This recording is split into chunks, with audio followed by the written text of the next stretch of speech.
കാടും കാട്ടരുവികളും കനകകാന്തി വിടർത്തി നിൽക്കുന്ന ആലപ്ര എന്ന വനാതിർത്തി ഗ്രാമം തലമുറകൾക്ക് കൈമാറി പ്രകൃതി നൽകിയ ഹൃദ്യമായൊരു കണിക്കാഴ്ച തച്ചരിക്കൽ ശ്രീ ഭദ്രകാളി ക്ഷേത്രം.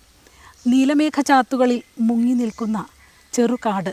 കോട്ടയം ജില്ലയുടെ ഭാഗമായ മണിമല പൊന്തൻപുഴയ്ക്കടുത്താണ് ലാവണ്യവതിയായ പ്രകൃതിയുടെ മടിത്തട്ടിൽ തച്ചരിക്കൽ ദേവീസ്ഥാനം. കാടിൻ്റെ വിശിഷ്ടമായ ഹരിതഗന്ധം ഇവിടെ ഭക്തിയുടെ തീഷ്ണത വീണ്ടും വർദ്ധിപ്പിക്കുകയാണ്.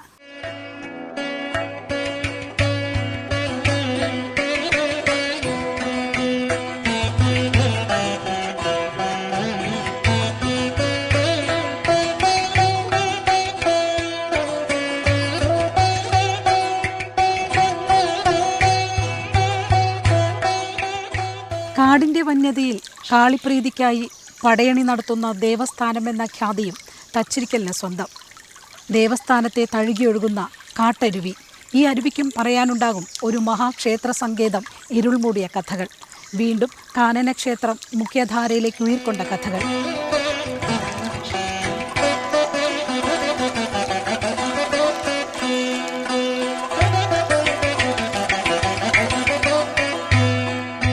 മാനത്തെ മുത്തം വയ്ക്കുന്ന വൻമരങ്ങൾ, അവയ്ക്കിടയിലൂടെ വളഞ്ഞു പുളഞ്ഞു പോകുന്ന ഈ ചെറുപാത. വനദേവതയുടെ ഗുരുകുലം പോലെ കാടിൻ്റെ നടുവിലായൊരു ദേവാലയം. ധ്യാനനിമഗ്നയായ പ്രകൃതി ഇവിടെ പുഷ്പാഞ്ജലിക്കായി കാത്തു നിൽക്കുന്നത് പോലെ. ഇവിടെ നിത്യവും അദ്വൈതത്തിൻ്റെ ദീപനാളം തെളിയുന്നു കരാളവദനയായ കാളിക്ക് മുന്നിൽ. മഹാകാളി കാക്കുകയാണിവിടെ ശരണാർത്ഥികളായെത്തുന്ന എല്ലാവരെയും. കരുണാലോല ഹൃദയായ കാരുണ്യാമൃത വർഷിണി ഇവിടെ ഭക്തരെ കാത്തരുളുകയാണ്. മഹാശക്തി എന്ന ആലപ്ര തച്ചരിക്കൽ ശ്രീ ഭദ്രകാളി ക്ഷേത്ര ഗോപുരനടയിലാണ് ഞങ്ങളിപ്പോൾ നിൽക്കുന്നത്.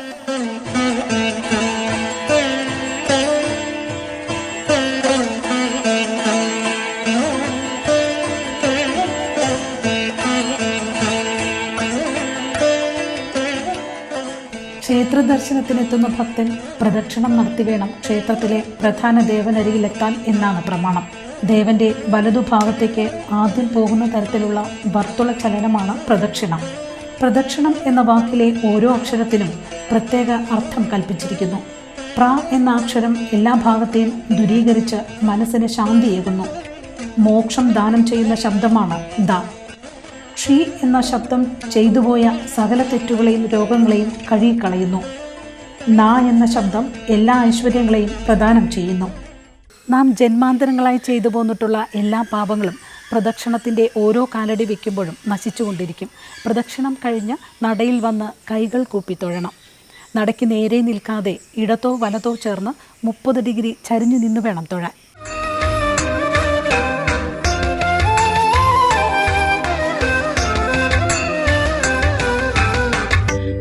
തച്ചരിക്കൽ വാഴും ദേവി ഭഗവതി തിരുവുള്ളം കനിയണേ ജഗദംബികേ. തച്ചരിക്കൽ വാഴും ദേവി ഭഗവതി തിരുവുള്ളം കനിയണേ ജഗദംബികേ. കാനന ശോഭയിൽ നൂറ്റാണ്ടുകളുടെ പഴമ പേറുന്ന തച്ചരിക്കൽ ശ്രീ ഭദ്രകാളി ക്ഷേത്രം. കാടിൻ്റെ നടുവിൽ പരിഷ്കൃതമായൊരു ജനസഞ്ചയം കുടിപ്പാർത്തിരുന്നു എന്നതിൻ്റെ തിരുശേഷിപ്പ് കൂടിയാണ് ഈ ശരണാലയം. നേരത്തെ ഈ ഭാഗത്ത് അതിവിപുലമായൊരു ക്ഷേത്ര സങ്കേതം നിലനിന്നിരുന്നു എന്നതിനും തെളിവുകൾ ധാരാളം. ഈ ക്ഷേത്രം നൂറ്റാണ്ടുകൾ പഴക്കമുള്ളതാണ്. ഇവിടെ ഒരു കാലത്ത് ജനവാസം ഉണ്ടായിരുന്നിട്ട് പിന്നെ ഇവിടുന്ന് എന്തോ കാരണത്താൽ പലായനം ചെയ്തു പോകേണ്ട ഗതികേടുണ്ടായ കാലത്ത് ഇവിടുത്തെ ജനങ്ങൾ ഇവിടം വിട്ട് പോവുകയും ഇത് നെടുമ്പറം എന്ന് പറയുന്ന സ്ഥലമാണ്. ഇവിടെ നിന്ന് പോയ ആൾക്കാരാണ് തിരുവല്ലായിൽ നെടുമ്പറത്ത് താമസം എന്നാണ് ഐതിഹ്യം. ഇവിടുത്തെ ശാന്തിക്കാരനായിരുന്ന ആളാണ് നെടുമ്പറത്തില്ലക്കാർ എന്ന് അവർക്കും വിശ്വാസമുണ്ട്. അവരുടെ ആൾക്കാർ ഇവിടെ വരുന്നുമുണ്ട്. ഇപ്പോൾ ഈ ക്ഷേത്രത്തെ സംബന്ധിച്ച് പറഞ്ഞാൽ ഇത് ജീർണാവസ്ഥയിലായിരുന്നത് നിബിഡ വനമായി പോയിരുന്നത് ഇപ്പോൾ പുനരുദ്ധരിച്ച് വന്നിട്ടുള്ളതാണ്. ഭക്തജനങ്ങൾക്ക് അതീവ വിശ്വാസമുള്ളതാണ്. ഞങ്ങളൊക്കെ ഞങ്ങളുടെ ചെറുപ്പകാലത്ത് വനത്തിനകത്തൂടെ നുഴഞ്ഞു വന്നാണ് ഇവിടെ വിളക്ക് എത്തിച്ചുകൊണ്ടിരുന്നത്. ഞങ്ങൾ പറയുന്ന കാര്യങ്ങൾ അതേവിധം അനുവർത്തിച്ച് തന്നിട്ടുള്ള അമ്മയാണ് തച്ചരിക്കലമ്മ.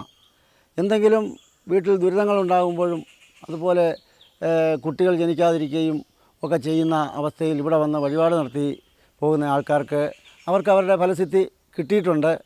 നമുക്കും എനിക്കും പല പല കാര്യങ്ങൾ സാധിച്ചിട്ടുണ്ട്. ശക്തമായൊരു ഐതിഹ്യത്തിൻ്റെ പിൻബലവും തച്ചരിക്കൽ ദേവീസ്ഥാനത്തിനുണ്ട്. തച്ചരിക്കലമ്മ സ്വയംഭൂവാണെന്നും പറയുന്നു. നാട്ടുരാജാക്കന്മാരുടെ കീഴിൽ അധികാരവും ഭൂമിക്ക് മേൽ അധീശത്വവും പുലർത്തിയിരുന്ന ഒരു ജന്മി കുടുംബമാണ് ക്ഷേത്രസ്ഥാപനത്തിന് പിന്നിലെന്നും പറയുന്നു. ഇതിന് കാരണഭൂതരായത് അധകൃത വിഭാഗത്തിൽപ്പെട്ട കർഷക തൊഴിലാളി ദമ്പതിമാരും. ഒരു വർഷം ഇവർ കൃഷിക്കായി കാടുവെട്ടി തെളിക്കുന്നതിനിടയിൽ പണിയായുധം ഒരു കല്ലിൽ തട്ടിയപ്പോൾ അതിൽ നിന്നും രക്തം പൊടിഞ്ഞുവെത്രേ. ദമ്പതിമാർ ജന്മിയെ വിവരമറിയിച്ചു. രക്തം പൊടിച്ച കല്ല് ഭദ്രകാളി വിഗ്രഹമായിരുന്നുവെത്രേ. സ്ഥലം പരിശോധിച്ച് ബോധ്യപ്പെട്ട ജന്മി ഇവിടെ ക്ഷേത്ര നിർമ്മാണവും നടത്തി പ്രതിഷ്ഠാകർമ്മവും നടത്തിയതായാണ് ചരിത്രം. ഋതുചക്ര പ്രവാഹത്തിൽ മേഖലയിൽ നിന്നും ജനങ്ങൾ ഒഴിഞ്ഞുപോയി. ക്ഷേത്രാരാധന മുടങ്ങിപ്പോവുകയും ചെയ്തുവെത്രേ. പിന്നീട് നൂറ്റാണ്ടുകളോളം കാടുമൂടിക്കിടന്ന ക്ഷേത്ര സങ്കേതം വീണ്ടും കണ്ടെത്തിയെന്നുമാണ് ചരിത്രം. ഇപ്പോൾ ഈ ക്ഷേത്രം സ്ഥിതി ചെയ്യുന്നത് പൊന്തമ്പുഴ പ്രപ്പോസ്ഡ് റിസർവ് ഫോറസ്റ്റിലാണെങ്കിൽ പോലും ആദ്യം ഉണ്ടായിരുന്ന ക്ഷേത്രത്തിൻ്റെ അവശിഷ്ടങ്ങൾ നമ്മൾ കണ്ടെടുത്തിട്ടുണ്ട്. ആ അവശിഷ്ടങ്ങളിൽ നിന്നൊക്കെ നമുക്ക് മനസ്സിലാക്കാൻ തച്ചുശാസ്ത്രപ്രകാരം നമ്മൾ വിശദമായി പരിശോധിച്ചതിൽ ഇവിടെ ഒരു മഹാക്ഷേത്ര സഞ്ചയം, അതായത് 2ൽ അധികം ശ്രീകോവിലുകൾ ഉണ്ടായിരുന്ന ഒരു ക്ഷേത്ര സമുച്ചയമായിരുന്നു ഇവിടെ ഉണ്ടായിരുന്നത്. അതുപോലെ തന്നെ അതിനോട് അനുബന്ധിച്ചുള്ള ഒരു ജനപദവും നിലനിന്നിരുന്നു എന്നാണ് കണക്കാക്കപ്പെടുന്നത്. അത് പിന്നീട് നാട്ടുരാജാക്കന്മാരുടെയും അതുപോലെ തന്നെ നാട്ടുകൂട്ടങ്ങളുടെയും ഒക്കെ പരസ്പര കലഹത്തിൻ്റെ ഫലമായിട്ട് ഇവിടുന്ന് ജനവാസം ഒഴിഞ്ഞു പോകുവാനുള്ളതായിട്ടുള്ളൊരു സാഹചര്യം ഉണ്ടാകുകയും അതുകൊണ്ട് തന്നെ ഈ ക്ഷേത്രം അന്യാധീനപ്പെട്ട് ജീർണിച്ചു പോവുകയും ചെയ്യുകയായിരുന്നു. ആ ജീർണ അവസ്ഥയിൽ പോലും ഇവിടെ ആദിവാസികൾ, അതുപോലെ തന്നെ കാട്ട് വഴികൾ യാത്രക്കാർ, ഇവരൊക്കെ ചെറിയ ചെറിയ ആരാധനകൾ, വിളക്ക് കത്തിക്കലുകൾ ഒക്കെ നടത്തി വന്നിരുന്നു.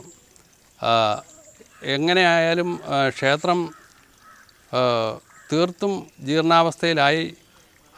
അതിനുശേഷം ഇതിൻ്റെ സമീപ പ്രദേശങ്ങളിൽ ജനവാസം ഏറി വന്നതോടുകൂടി വീണ്ടും ഈ ക്ഷേത്രത്തിലേക്കുള്ള ഭക്തജനങ്ങൾ എത്താൻ തുടങ്ങി.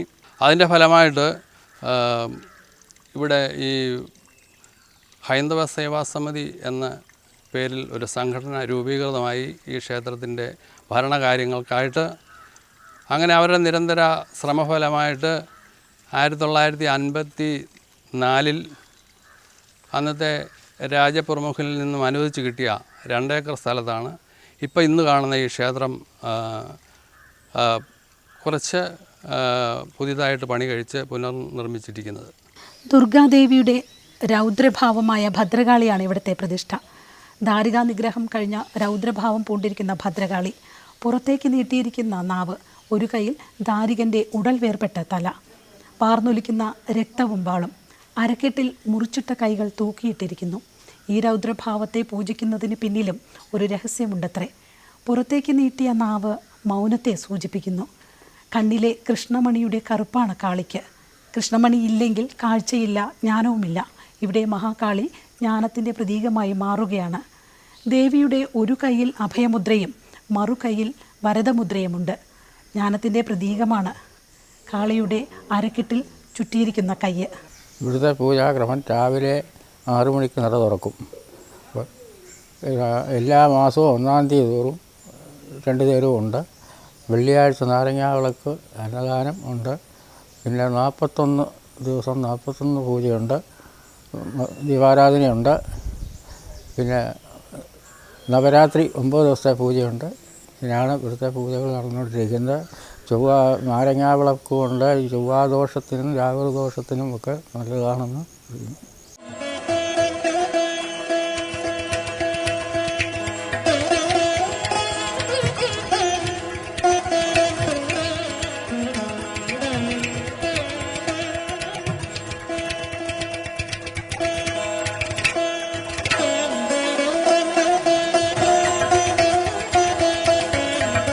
തച്ചിരിക്കലമ്മയോടൊപ്പം തന്നെ പരമശിവനും രക്ഷസും ഭുവനേശ്വരിയും നാഗരാജാവും കുടികൊള്ളുമ്പോൾ നാഗയക്ഷിക്ക് ചുറ്റമ്പലത്തിനും പുറത്തായാണ് സ്ഥാനം കൽപ്പിച്ചിരിക്കുന്നത്. പരമശിവന്റെ സോപാനപ്പടിക്ക് മുന്നിലായി ഇവിടെ നന്ദികേശനും വിരാജിക്കുന്നു. പരമശിവന്റെ വാഹനമായി കാളയാണ് നന്ദി എന്നറിയപ്പെടുന്നത്. നന്ദികേശൻ, നന്ദിപാർശൻ എന്നീ പേരുകളിലും ഇതറിയപ്പെടുന്നു. ശിവഗണങ്ങളിൽ അതിപ്രധാനിയും നന്ദികേശൻ തന്നെ. പരമശിവന്റെ ദക്ഷിണഭാഗത്ത് നിന്നും നന്ദി ജന്മമെടുത്തു എന്നാണ് ചരിത്രം. പ്രപഞ്ചമാതാവാണ് ഭുവനേശ്വരി ദേവി എന്നാണ് സങ്കല്പം. രക്ഷസിന് മുന്നിലായി നാഗരാജാവും കുടിയിരിക്കുന്നു. നാഗദേവതന്മാരുടെ ആസ്ഥാനമായിരുന്ന കേരളദേശത്തെ അവർ പരശുരാമന് ദാനമായി നൽകിയത്രേ. അദ്ദേഹം അത് ബ്രാഹ്മണർക്ക് നൽകിയതായാണ് പറയുന്നത്. ഇക്കാരണങ്ങളാൽ നാഗത്താന്മാർക്ക് കേരളത്തിലെ ക്ഷേത്രങ്ങളിൽ പ്രത്യേക സ്ഥാനം കൽപ്പിച്ചിരിക്കുന്നു. Thacharikkal Amman charitable and educational trust, Bangalore, number 17 evergreen street, first main, Udayanagar, Bangalore 16. Trust നേതൃത്വത്തിൽ പഠിക്കാൻ സമർത്ഥരായ വിദ്യാർത്ഥികൾക്ക് സ്കോളർഷിപ്പുകൾ നൽകി വരുന്നു. ക്ഷേത്രകലകൾക്കും ദേശീയ സംസ്കൃതികൾക്കും പ്രോത്സാഹനവും നൽകുന്നു. കൂടുതൽ വിവരങ്ങൾക്ക് www.tactbangalore.org. Thacharikkal Amman charitable and educational trust, Bangalore. രാഹുദോഷ പരിഹാരത്തിനായി ഇവിടെ നടത്തിവരുന്ന നാരങ്ങ വിളക്ക് പൂജയും ശ്രദ്ധേയമാണ്. അനിഷ്ടകാരിയായാണ് രാഹുവിനെ കണക്കാക്കുന്നത്. രാഹുവിൻ്റെ ദശയിലും മറ്റു ദശകളിൽ രാഹുവിൻ്റെ അപഹാരമുണ്ടാകുമ്പോഴും അനിഷ്ടങ്ങൾ സംഭവിക്കും. ഇതിന് പരിഹാരമായിട്ടാണ് നാരങ്ങ വിളക്ക് കത്തിച്ച് ദേവിയെ പൂജിക്കുന്നത്. അമ്ലഗുണ പ്രധാനമായ നാരങ്ങ ചിരാതിൻ്റെ രൂപത്തിലാക്കി നെയ്യോ എണ്ണയോ ഒഴിച്ചാണ് നാരങ്ങ വിളക്ക് കത്തിക്കുന്നത്. ശക്തി സ്വരൂപിണിയായ ദേവിയെ പ്രീതിപ്പെടുത്താൻ ചെയ്യുന്ന രാജസ പൂജയുടെ ഭാഗമായാണ് നാരങ്ങ വിളക്ക് തെളിക്കുന്നത്. എല്ലാ വെള്ളിയാഴ്ചയും ഇവിടെ നടക്കുന്ന നാരങ്ങ വിളക്ക് പൂജയിൽ പങ്കെടുക്കുന്നതിനായി നിരവധി ഭക്തരാണ് എത്തുന്നത്.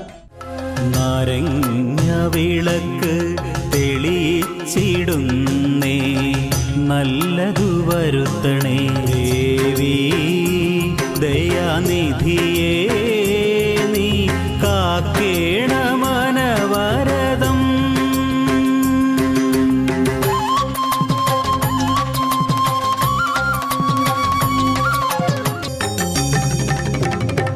ശൈലജ ശിവദൂതി ശ്രീഭദ്രകാളി, നീയെന്നും ഈ കാവിൽ ശ്രിതജനരക്ഷിണി.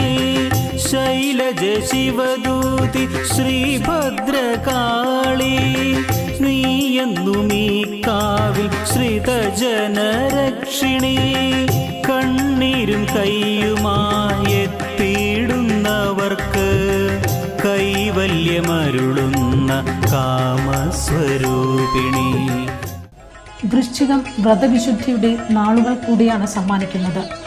വൃശ്ചിക മാസത്തിൽ ഇവിടെ നടത്തുന്ന ദീപാരാധനയ്ക്കും സവിശേഷതകൾ ഏറെയാണ്. പരിസരത്തെ എല്ലാ വീടുകളിലെയും സ്ത്രീകൾ പങ്കെടുക്കുന്നു എന്നതും ദീപാരാധനയുടെ മഹത്വം വർദ്ധിപ്പിക്കുകയാണ്. ക്ഷേത്രാരാധനയിലും ദീപാരാധനയ്ക്ക് പ്രഥമ സ്ഥാനം കൽപ്പിച്ചിരിക്കുന്നതായി കാണാം. ഓം മഹേശ്വരിയേ നമഃ, ഓം മഹാലക്ഷ്മിയേ നമഃ, ഓം മഹാപൂജായേ നമഃ, ഓം മഹാകലഹനാശിന്യേ നമഃ, ഓം മഹാമായായേ നമഃ, ഓം മഹാസത്യായേ നമഃ. ശാന്തിക്കാരൻ സ്നാനവന്ദനാദികൾക്ക് ശേഷം നട തുറന്ന് ദീപാരാധനയ്ക്കുള്ള പൂജകൾ ആരംഭിക്കുന്നു. ഈ സമയം ഭക്തരായെത്തുന്നവർ മനസ്സിൽ ദേവിയെ സ്മരിച്ച് ചുണ്ടിൽ ദേവീസ്തോത്രങ്ങളുമായി കൈകൂപ്പി നിൽക്കണം. മനസ്സിലെ ദേഷ്യം, വെറുപ്പ് എന്നിവയെ ഇല്ലാതാക്കി വേണം തിരുനടയിൽ നിൽക്കാനും. നട തുറന്ന് മേൽശാന്തി ശംഖതീർത്ഥം തളിക്കും. അത് സ്വീകരിക്കാൻ ഭക്തർ തലകുനിച്ച് നിൽക്കണം. ശംഖതീർത്ഥം ഏറ്റാൽ മന്ത്രദീക്ഷ ലഭിച്ചതിന് തുല്യമാണെന്ന് പറയുന്നു. അമ്മേ രക്തേശ്വരി മഹാകാളി, ലോകൈകവന്ദിതേ, അമ്മേ ലോകജനപ്രിയേ, അമ്മേ വിശ്വമോഹിനി, അമ്മേ വിശ്വസ്വരൂപിണി, സർവാംഗസുന്ദരി, അമ്മേ തിരുമുമ്പിൽ ഞാൻ കൈതൊഴുന്നേ. അമ്മേ ദേവാധിനാഥേ, അമ്മേ മഹാദാനപ്രിയേ, അമ്മേ മഹാമായേ, അമ്മേ ഭക്തജനപ്രിയേ, എന്നെ കൈവെടിയരുതേ. ഞാനോ എൻ്റെ കുടുംബാംഗങ്ങളോ അറിഞ്ഞോ അറിയാതെയോ ചെയ്തു പോയ സർവ്വ അപരാധങ്ങളും പുറത്ത് മാപ്പാക്കണമേ. ഭക്തരുടെ ഹൃദയമുരുകിയുള്ള പ്രാർത്ഥനകൾ കേട്ട് ക്ഷിപ്രപ്രസാദിനിയായി മാറുകയാണിവിടെ തച്ചിരിക്കലമ്മ. തച്ചിരിക്കലമ്മ ആദിരൂപമാണ്, ഐശ്വര്യമാണ്, ദുഷ്ടസംഹാരണിയും ഭക്തരക്ഷകയുമാണ്. അമ്മയെ ശരണം പ്രാപിച്ചാൽ എല്ലാ ആഗ്രഹങ്ങളും ക്ഷിപ്രസാദ്യവുമാണ്. ഈ നാടിന് തന്നെ ശ്രേയസ്കരമാണ് നൂറ്റാണ്ടുകൾ പഴക്കമുള്ള തച്ചിരിക്കലമ്മയുടെ തിരുമുറ്റത്തെ പടയണി മഹോത്സവം.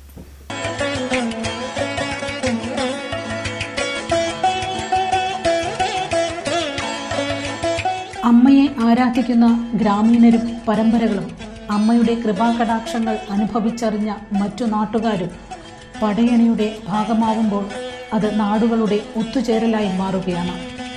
ദാരികാനുഗ്രഹവുമായി ബന്ധപ്പെട്ട് അതിശക്തമായ ഒരു ഐതിഹ്യത്തിൻ്റെ പിൻബലമാണ് പടയണിക്കുള്ളത്. അസുര ചക്രവർത്തിയായിരുന്നു ദാരികൻ. ദാരികനെ ശിവപുത്രിയായ ഭദ്രകാളി നിഗ്രഹിക്കുന്നതുമായി ബന്ധപ്പെട്ടാണ് പടയണിയുടെ ഐതിഹ്യം. ദാരികനെ അടക്കി നിർത്താനാവാത്ത ദേവന്മാർ വധിക്കണമെന്നാവശ്യപ്പെട്ട് മഹാവിഷ്ണുവിൻ്റെ നിർദ്ദേശപ്രകാരം ശിവഭഗവാനെ സമീപിച്ചു. അതോടെ അതിനായി ഭദ്രകാളിയെ നിയോഗിക്കാൻ ശിവൻ തീരുമാനിച്ചു. ബ്രഹ്മാവ് ഉപദേശിച്ചു കൊടുത്ത മൃത്യുഞ്ജയ മന്ത്രമായിരുന്നു ദാരികൻ്റെ അജയതയ്ക്ക് ആധാരം. ഇത് ദാരികൻ്റെ പത്നി യുദ്ധവേളകളിലെല്ലാം ചൊല്ലിക്കൊണ്ടിരുന്നതിനാൽ ദാരികനെ വധിക്കാൻ കഴിയുമായിരുന്നില്ല. ഇതറിയാതെ യുദ്ധത്തിലേർപ്പെട്ട ഭദ്രകാളിക്ക് ആദ്യം ദാരികനെ വധിക്കാൻ കഴിഞ്ഞില്ല.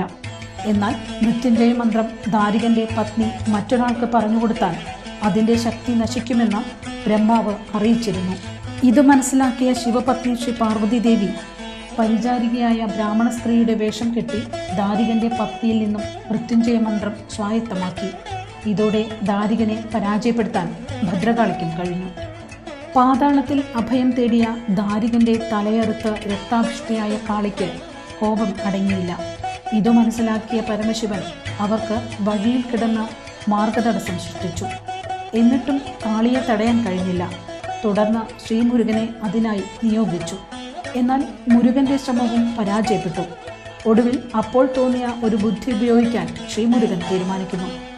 അതനുസരിച്ച് പ്രകൃതിയിൽ നിന്നും ലഭിച്ച പച്ചിലച്ചാറ്, ചെഞ്ചാറ്, മഞ്ഞൾ, കരിക്കട്ടകൾ, വിവിധ വർണ്ണങ്ങളിലുള്ള ചുണ്ണാമ്പ് കല്ലുകൾ എന്നിവ ചാലിച്ചെടുത്ത ചായക്കൂട്ടുകളാൽ കമുകിൻ പാളങ്ങളിൽ വരച്ചുണ്ടാക്കിയ വൈവിധ്യമാർന്ന കോലങ്ങൾ കൊണ്ട് സ്വന്തം ശരീരം മറച്ചുപിടിച്ച് രൗദ്രരൂപിണിയായ കാളിയുടെ മുമ്പിൽ തുള്ളിയത്രേ. ശ്രീമുരുകൻ്റെ നെയ്യിലെയും ശിരസിലെയും കോലങ്ങൾ കണ്ട് നോക്കി നിന്ന കാളിയുടെ കോപം അടങ്ങിയെന്നും പൊട്ടിച്ചിരിച്ചെന്നുമാണ് ഐതിഹ്യം. ഈ ഐതിഹ്യത്തിൻ്റെ പിൻബലവുമായാണ് തച്ചരിക്കലമ്മയുടെ തിരുമുമ്പിലും ഭക്തർ പടയണി നടത്തി സായുജ്യരാവുന്നത്. ഇത് ഇരുളിൻ്റെ മേൽ ആധിപത്യം പുലർത്തുന്ന വെളിച്ചത്തിൻ്റെ കലാരൂപമാണ്. ഒരു നാട്ടുകൂട്ടവും ക്ഷേത്രസങ്കേതവും അനാദിയായ വംശസ്മൃതികളും സമ്മോഹനമായി സമ്മേളിക്കുമ്പോഴത് ഒരു സംസ്കാരത്തിൻ്റെ ബഹുസ്ഫുരണമായി മാറുകയാണിവിടെ. ക്ഷേത്ര സമൂഹത്തിൻ്റെ സ്വപ്നാംശങ്ങളിലൂടെ പിറവികൊണ്ട് കാലഘട്ടങ്ങളുടെ തേയ്മാനങ്ങളെയും അതിജീവിച്ച് മുന്നേറുകയാണിവിടെ വെളിച്ചത്തിൻ്റെ കലാസൃഷ്ടി. ഇതിൻ്റെ താളമേളങ്ങൾ ഒരു ജനതയുടെ ജീവിതചര്യയുടെ സാരാംശം കൂടിയാണ്. മീനമാസത്തിലെ രോഹിണി നാളിൽ അവസാനിക്കുന്ന 7 ദിവസത്തെ പടയണിയാണ് തച്ചരിക്കൽ ക്ഷേത്രത്തിൽ അരങ്ങേറുന്നത്. ഈ ക്ഷേത്രത്തിലെ പ്രധാനമായ ആട്ടവിശേഷം പടയണിയാണ്. അത് മീനമാസത്തിലെ രോഹിണി നാളിൽ അവസാനിക്കത്തക്ക പോലെ 7 ദിവസത്തെ പൂർണ്ണമായ പടയണിയാണ് നടന്നു വരാറുള്ളത്. നമ്മുടെ ഈ തച്ചരിക്കൽ ക്ഷേത്രത്തെ സംബന്ധിച്ചിടത്തോളം നമ്മൾ വടക്കൻ ചിട്ടയും തെക്കൻ ചിട്ടയും ചേർന്നുള്ളൊരു സംയുക്തമായ രീതിയിലുള്ള ചിട്ടയിലുള്ള ഒരു മാർഗത്തിലുള്ളൊരു പടയണിയാണ് ഇവിടെ നമ്മൾ നടത്തപ്പെടുന്നത്. 7 ദിവസത്തെ പടയണിയുടെ കാര്യത്തിൽ 7 ദിവസമേ ഉള്ളൂ എങ്കിലും ഈ പടയണി അവതരിപ്പിക്കുന്ന കലാകാരന്മാർ അല്ലെങ്കിൽ പടയണി അനുഷ്ഠാനത്തിൽ പങ്കെടുക്കുന്ന ആൾക്കാർക്ക് വർഷങ്ങൾ നീണ്ടു നിൽക്കുന്ന പരിശീലനം ആവശ്യമാണ്. ആ പരിശീലനം നൽകാനായിട്ട് നമ്മൾ ഇവിടെ ക്ഷേത്രത്തോടനുബന്ധിച്ച് എന്നും പ്രവർത്തിക്കുന്ന പടയണി കളരി പ്രവർത്തിക്കുന്നുണ്ട്. അപ്പോൾ അവിടെ ഒന്നാം വർഷം പടയണി പരിശീലിച്ച് കഴിഞ്ഞാൽ കളരി അരങ്ങേറ്റം നടത്തും. പിന്നെയും 2 വർഷം കൂടി പടയണി പരിശീലനം നടത്തിയെങ്കിലേ നമ്മുടെ പൂർണ്ണമായിട്ടൊരു പടയണി കലാകാരനായിട്ട് നമ്മൾ ഇവിടെ രംഗത്ത് വരാൻ കഴിയുള്ളൂ. 2 നാളുകളിലെ ചൂട്ടുവെപ്പിന് ശേഷം ഗണപതിക്കോലം, പഞ്ചക്കോലം, അടവി, ഇടപടയണി, വലിയ പടയണി എന്നിങ്ങനെ പുരോഗമിക്കുന്ന ഈ നാടിൻ്റെ ഉത്സവാഘോഷങ്ങൾ 8ാം നാൾ പുലർച്ചെ പുറംഗുരുതിയോടെ പടയണിക്ക് സമാപനമാകും. മധ്യ തിരുവിതാംകൂറിൻ്റെ അനുഷ്ഠാന കലാരൂപമായ പടയണി അരങ്ങേറുന്ന കോട്ടയം ജില്ലയിലെ ഏക കാനന ക്ഷേത്രമാണ് തച്ചിരിക്കൽ ശ്രീ ഭദ്രകാളി ക്ഷേത്രം. ഈ ക്ഷേത്രത്തിലെ ഏറ്റവും പ്രധാനപ്പെട്ട ആട്ടവിശേഷം പടയണി മഹോത്സവം. 7 ദിവസം വിവിധ ചടങ്ങുകളോടെ നടക്കുന്ന പടയണി മഹോത്സവം. രണ്ടാമതായി നവരാത്രി ആഘോഷമാണ്.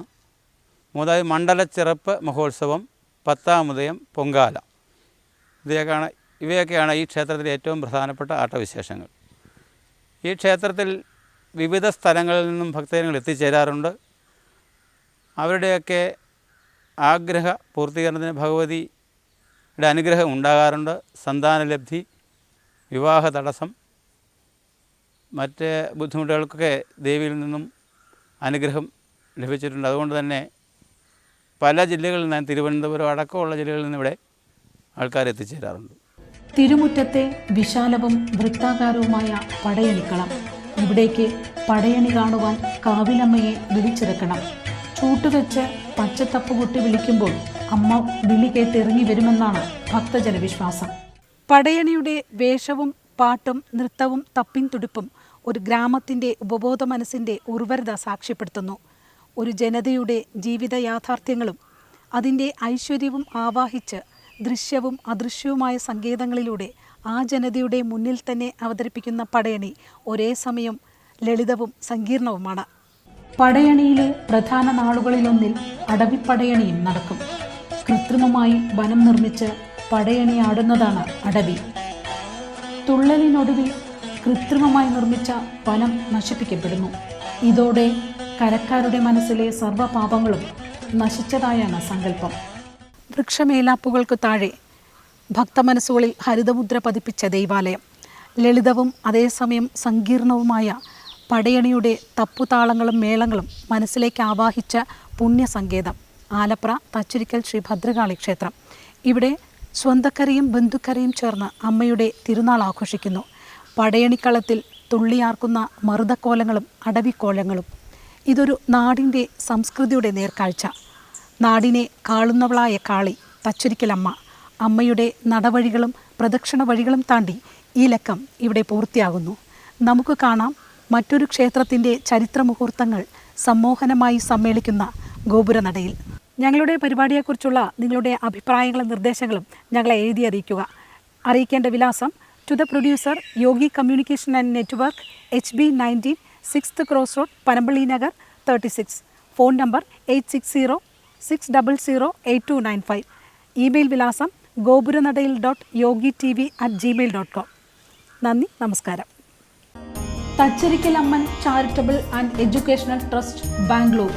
Number 17 evergreen street, 1st Main, Udayanagar, Bangalore 16. Trust നേതൃത്വത്തിൽ പഠിക്കാൻ സമർത്ഥരായ വിദ്യാർത്ഥികൾക്ക് സ്കോളർഷിപ്പുകൾ നൽകി വരുന്നു. ക്ഷേത്രകലകൾക്കും ദേശീയ സംസ്കൃതികൾക്കും പ്രോത്സാഹനവും നൽകുന്നു. കൂടുതൽ വിവരങ്ങൾക്ക് www.tactbangalore.org. Thacharikkal Amman charitable and educational trust, Bangalore.